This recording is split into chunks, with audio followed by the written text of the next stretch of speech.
Sejam bem-vindos, amantes da quinta arte, ao Primeira Página, onde a primeira impressão é que vale. Eu sou o Rafael Campos e esse é o Matheus Braga. E hoje nós vamos falar sobre O Terror, de Dan Simmons. Mostra aí o livro aí, Matheus. É isso aí, Rafa. Eu tô com esse calhamaço na mão aqui da Roku. É um livro bem grandinho. Eu tenho um problema aqui com essa versão física dele, que ela já. Não sei se vai dar pra ver aí na imagem, mas ela já tá toda meio que emboloradazinha, assim, foi manchando, só com o tempo mesmo. Talvez umidade, né? Não sei. E é isso, é uma capa bonita, mas não tem nada demais, não é uma capa dura. Eu acho que caberia uma capa dura, talvez pelo tamanho, pela espessura aqui, pra poder garantir maior qualidade à obra, mas a editora Roku não se empenhou nisso. Acho que talvez um pouco pela não, por Dan Simmons não ser tão famoso aqui no Brasil, ou pelo menos ainda não, né? Eu conheci o livro através da obra, até na capa que eles usam um selinho aqui, né, da obra, não, desculpa, né, da série, é uma série da AMC, chama The Terror mesmo, Terror, e, e, e, na verdade eu já tinha lido, se não me engano, um outro livro do Dan Simmons em inglês, que é o Hyperion, que recentemente a Aleph trouxe pro Brasil e a gente também trará em breve aqui no canal. É um livro que eu gosto bastante do Dan Simmons. E aí até me motivei a correr atrás desse livro aqui, né? Já tinha gostado da série, já tinha gostado de um outro livro dele, e aí vi que tinha livro dele, né, do terror traduzido, e aí eu fui atrás. Mas nada disso importa pra gente, né, Rafa? A gente tá preocupado aqui Nada. só com a primeira página, né? Se ela tá bem escrita, se ela tem técnicas legais que gatilham a gente a querer virar a página. E é pra lá que nós vamos. Um Crozier. Latitude 70 graus, 5 minutos norte. Longitude 98 graus, 23 minutos oeste. Outubro de 1847. O, o capitão Crozier subiu ao convés e encontrou seu navio sob ataque de fantasmas celestiais. Acima dele, acima do terror, ondulações de luz cintilantes se lançavam, depois rapidamente recuavam como os braços coloridos de espectros agressivos, mas, em última instância, incertos. Dedos esqueléticos, ectoplásmicos, se estendiam na direção do navio, abertos, preparados para agarrar, e então recuavam. A temperatura é de menos 45 graus Celsius e caindo rapidamente.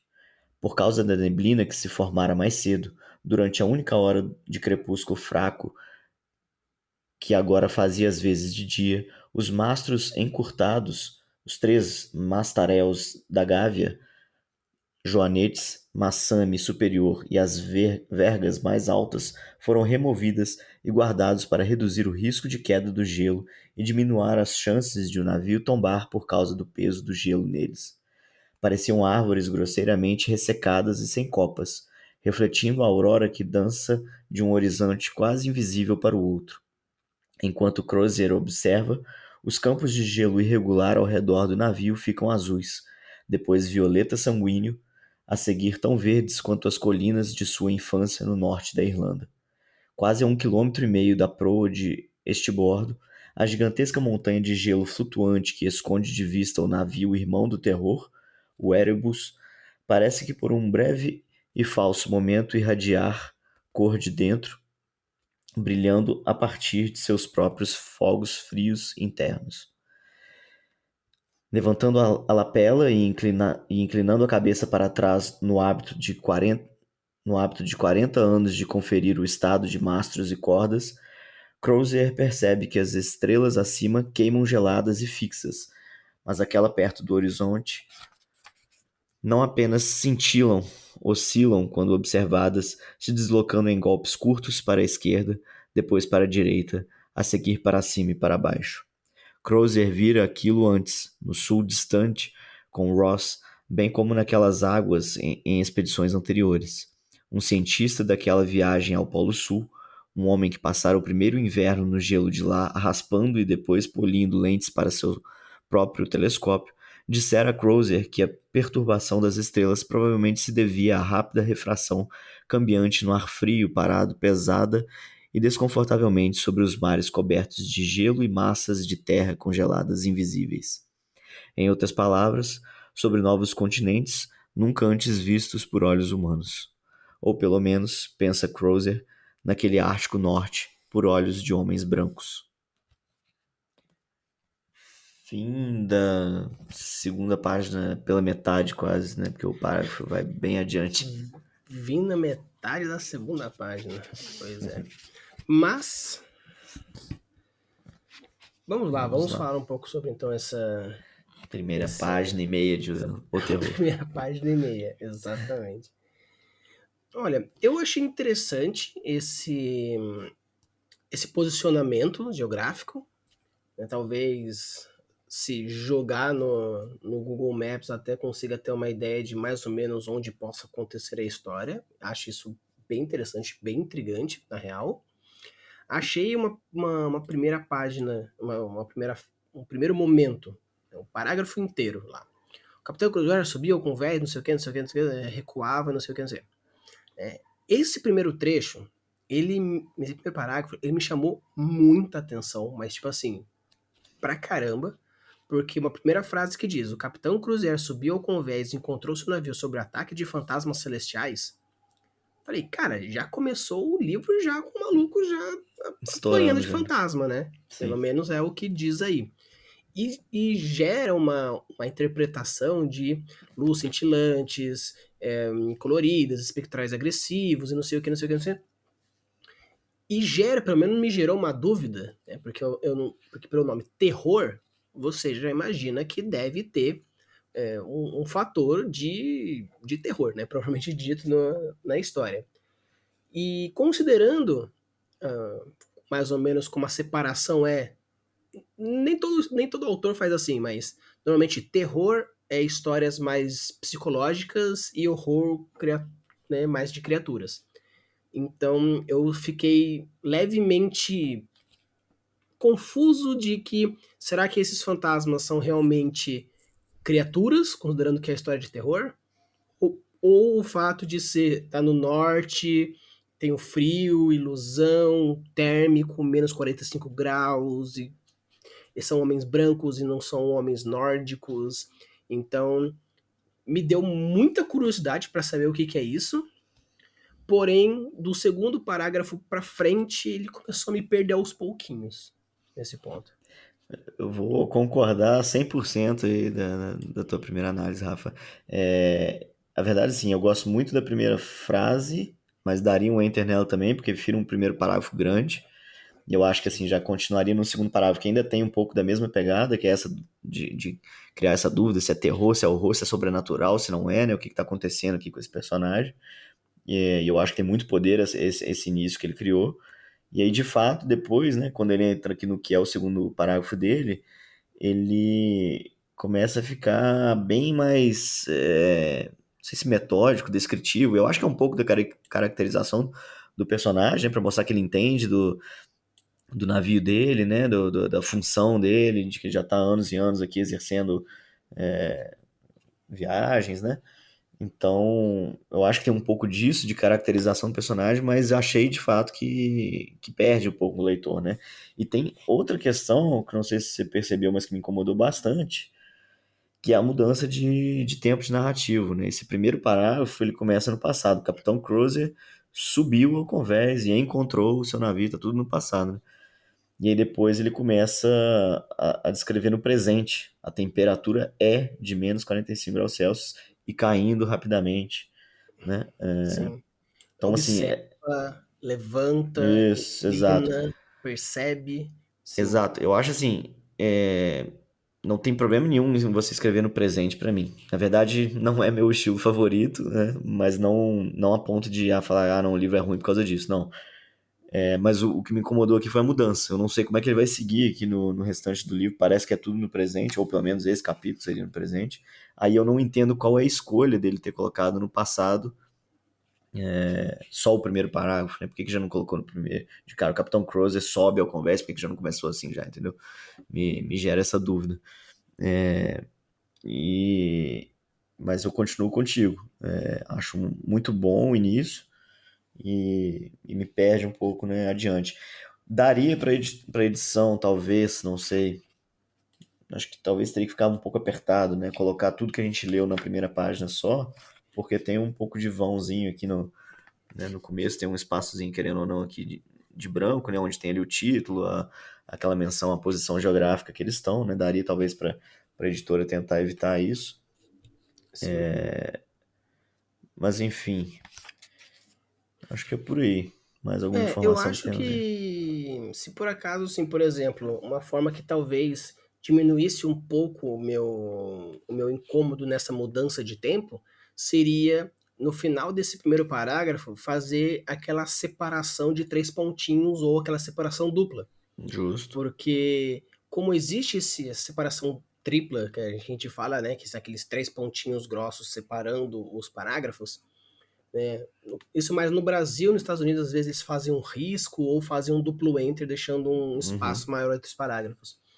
E como esse hiato normalmente serve para calcular tempo, uma mudança drástica de tempo, Sim. pode acontecer. Essa mudança drástica de tempo corresponde a história começa no passado e agora a mudança drástica faz com que a história agora se mantenha no presente.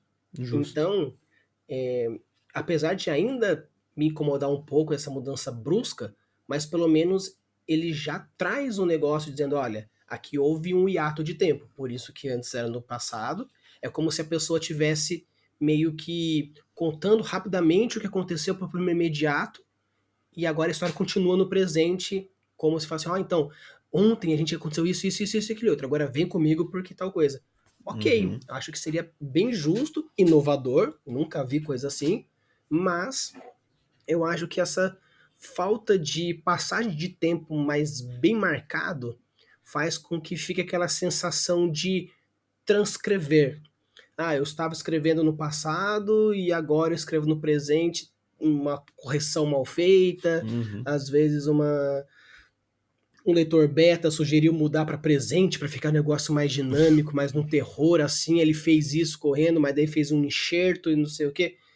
Então, claro, É, não vou soma. falar que pô, Simmons fez enxertos no livro e cagou na revisão, mas me traz um pouco essa percepção. Exato. A sensação que me dá é de erro, né? De erro ou de amadorismo, mas a gente sabe que não é porque é um escritor famoso, já renomado lá fora e com certeza tem uma equipe de revisores, né, e tal. Eu não entendo muito bem qual é a justificativa, não sei se talvez a gente lendo aqui, a gente.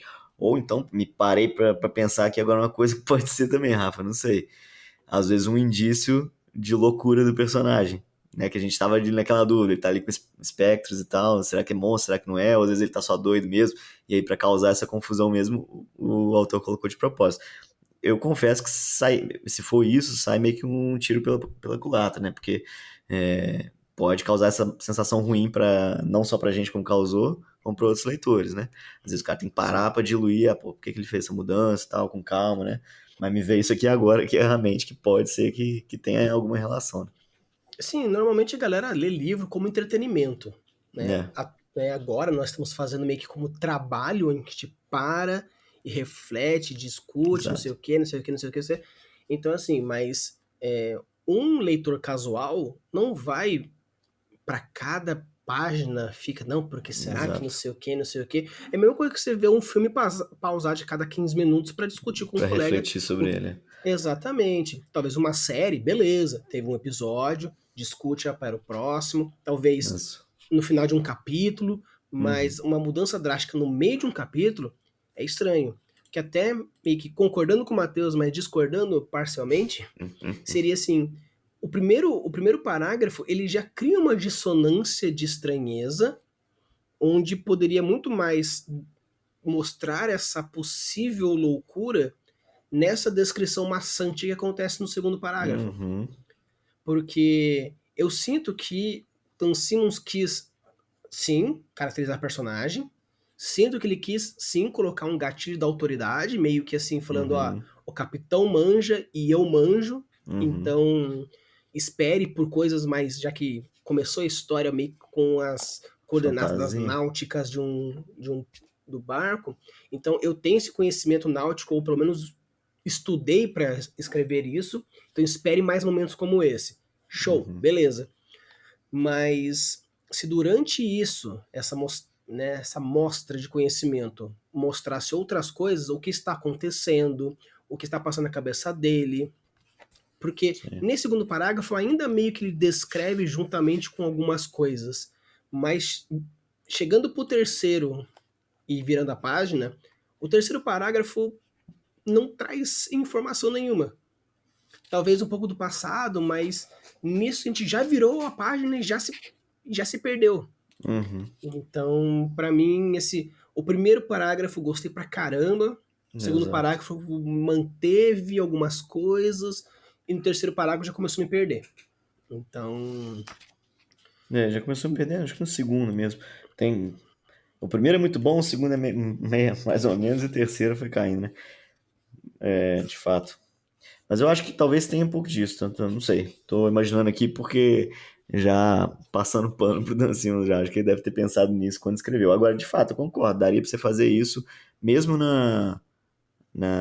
no presente, você tentar colocar outras coisas de alucinação, talvez, no meio, né? Ou ele quis fazer isso também, né? Quando tá no passado é ele alucinado, quando tá no presente é ele pé no chão, não sei. Vai saber o que passa na cabeça do, do autor, né? Mas, em todo caso, soa estranho pra gente que tá avaliando a primeira página só. sim. Então, eu acho assim. E outro ponto é que, pelo menos por enquanto, se manteve essa frequência. Ele colocou, né, o terror sempre quando ele cita o barco, ele coloca em itálico, É, colocou o Erebus também em itálico. isso eu acho, Rafa, Então, isso eu acho que como é que chama? É meio que padronizado. A gente vê muito em ficção científica também, mas eu acho que pirata nessa linha também. Todo nome de navio, ou nome de nave espacial, ou nome de barco, assim, eles costumam colocar em itálico. é, considerando isso, então meio que não vou falar que tira ponto, mas no caso, uma coisa tipo, que a gente ia falar que a gente gosta de manter essa constância, Sim. mas assim, agora, já que falando desse jeito, é estranho, porque não podemos fazer isso, porque temos que avaliar apenas a primeira página, mas se for seguir no próximo parágrafo, já tem um Erebus e um terror sem itálico. E Aonde no você tá vendo final isso que eu não vi? se for pegar aqui, ó, no Cruzoé e seu amigo estão o comandante Ah, já no Jonas. seguinte aí depois.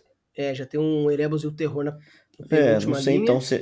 Não sei então se só na primeira eles usam, né? Não sei realmente. Não, não é na primeira, E, porque depois na primeira página tem duas vezes o terror, né? exato. E no final da Vai página, da saber. segunda página, tem aí um- parece ser uma citação de Em alguém em itálico. itálico Não, aí também. realmente, né? As pessoas usam itálico para mais de uma função. Agora, de fato, me estranhou agora que você falou também, né? Porque o terror ele aparece em itálico duas vezes, o Erebus uma, e aí na segunda página nem Se terror perde. nem Erebus aparece. Não sei, talvez teria que ver também a versão original, né? Saber se não foi uma falha da editora, que é um deslize da editora traduzindo. Sim, sim. Se você por acaso já mandou o seu conto para algum edital, passou no edital, sabe que às vezes seu texto pode ser alterado, sim. Pra você ter Verdade. uma ideia, quando a gente fez o episódio do André, da Quina do Abutre, o André comentou com a gente que tinha uma linha errada na nossa leitura, porque no original, que era dele, era diferente na primeira página, para você ver que, tipo, os caras mudaram Nem avisaram ele. um parágrafo e não avisaram ele. Então, Acontece. acontece. Às vezes tem que ver o original caso seja em inglês. Interessante ver o original também nessas horas. Enfim. Então, mas aí, Matheus, apesar de que você é fã do Dan Simmons, Fã eu tenho do. informação, o que Fã, você acha? fã do autor, assim, como escritor, eu nem sei se eu posso dizer muito. O único livro que eu li dele foi o Hyperion, li em inglês até. Até comprei ele em português para reler esse ano, tá na minha lista de leitura esse ano já, que é uma ficção científica, é outro gênero completamente diferente, uma outra pegada, mas eu gostei bastante do Hyperion, e eu gostei bastante da série, O Terror, da AMC, a ambientação, tudo, a pegada da obra, ela é um tom de terror sombrio, assim, meio suspense, sabe? Meio pé no chão, mas meio, você não sabe se é fantasia, se não é, né? Você fica com aquela dúvida, igual ele conseguiu escrever aqui, eu acho, no primeiro parágrafo. Então, Por isso que eu já até na hora que eu vim aqui começando a ler, eu falei, pô, bacana, gostei da pegada da escrita também. E aí, de fato, foi o que você falou. Eu fui lendo aqui, talvez frases muito longas, sem vírgula. Eu estava já quase faltando ar para terminar de ler a frase aqui. E muita descrição, às vezes muita coisa muito técnica, né? Talvez um pouco disso que a gente falou, né? De querer mostrar o gatilho da autoridade, que eu acho que é importante, mas eu acho que você tem que saber dosar isso também para não pesar a mão, né? Então, assim, eu fico bem num 50% aqui só pela primeira página, mas eu acho que mais para menos que 50%, mais para não viraria. Apesar do primeiro parágrafo engatilhar bastante ali. É claro que eu vou ler, porque gostei muito da série, tenho certeza que o livro vai ser bom também, mas acho que teve um pouco de peso aqui nas descrições mais detalhadas, aqui na- no gatilho da autoridade, que acho que desceu um pouco a expectativa aqui. Eu tô vendo aqui que esse livro, o Terror, ele é, é um dos mais recentes, vou pegar assim. Ele tá Uhum. naquela meiuca de 2007, mais ou menos. Faz bastante tempo, ele já fez 2009, 2020, já tem outros aí na listinha aqui. Mas ele é meio que na meiuca, né? Uhum. Ele começou em 1900, acho que o primeiro livro aqui, ó, 1989, temos um em Que é o Hyperion, eu acho, se não me 1991, engano. que é o Hype. Em 89 tem. O cara Alguns. é uma máquina, porque tem três: Hyperion, Fall of the Hyperion, que é Ah, é Hero a série do Comfort. Hyperion. O cara publicou os três Hyperion de uma vez só. Uhum. Né? E tem o Song of Kali em 2089, em Uhum. 1985, tipo, uns 4 anos antes. É Mas o outro que eu cara é quero uma ler também. máquina. Né? O cara é uma máquina. Ele publica Hum. livro a cada 2, 3 anos. Mas, de qualquer forma, é, é Só, aquilo. só um detalhe, Rafa, Né? desculpa antes. É porque você já tá falando, citando dele aí, de ser uma máquina e tudo mais. Aqui na capa tem uma citação, não sei se vai dar pra ver aí, do Do Stephen famoso King. Stephen King. Estou maravilhado com o Dan Simmons. O Stephen King que vomita um livro por ano, então é outro louco, né? Mas, assim, eu sou muito fã do gênero de terror. Terror mistério, terror fantasia, terror urbano. Eu gosto Psicológico. como psicológico, medicinal. Tem vários tipos de terrores diferentes. Tanto que toda vez que aparece um de terror aqui, é eu convencendo o Matheus a aceitar eu trazer uns terrorzinhos aqui pro canal. Então, assim, o livro se chamar O Terror e me trazer essa perspectiva psicológica, meio que fantasmagórica, angelical e nesse primeiro parágrafo me chamou bastante. Ele foi me perdendo aos poucos, mas considerando o nome, que apesar de que ainda não li, mas uma galera já sugeriu para eu ler Hyperion, a série, então tem esse fator. Mas considerando novamente sempre a regra da primeira impressão, eu estou inclinado para não virar. Apesar desse primeiro parágrafo ter sido incrível, ter trazido essa ambientação bem legal, eu estou inclinado a não virar, porque também nada contra o tempo, né? A primeira, segunda, terceira, quinta pessoa, passado, presente e futuro, não me importa também, já li alguns de diversos tempos e gostei, então não é algo que me faz, não vou ler por causa do tempo verbal, isso não me pega, mas imaginar calhamação como esse, algo que já me perdeu na metade da segunda página, como não é algo que está vindo de mim, é um tanto complicado, então não viraria, mas é aquilo. Como o Matheus também tem um. Ele sabe mais ou menos como eu gosto, quando ele chega na metade do livro, Eu te aí conto se vai valer a pena ou ele não. me diz se vale a pena virar ou não, mas no caso aí, por enquanto, não viraria. E em Beleza? todo Então, caso, se não vale a pena, se não vale a pena virar, a Rafa pega a série pra assistir, que a série é muito boa. exatamente, né? Alguns inscritos nós vamos falar assim que todo livro merece ser virado. Nós viramos até a metade da segunda página, e por isso que a gente fala aqui, né? Talvez não continuaria, mas deixe aqui nos comentários. Se você conhece Dan Simmons, se você já leu o Imperial, se você já assistiu a série, deixe aqui nos comentários tudo certinho. E lembrando que No último episódio de cada mês, nós iremos trazer as suas histórias. Então deixa aqui no nosso link lá que tem aqui embaixo no drivezinho, dê a sua primeira página, traz pra gente e comenta que com certeza vai aparecer aqui pra gente. Quanto mais vocês mandarem, mais vocês vão aparecer. Fica a dica aí pra vocês. Beleza? Então, bora ler.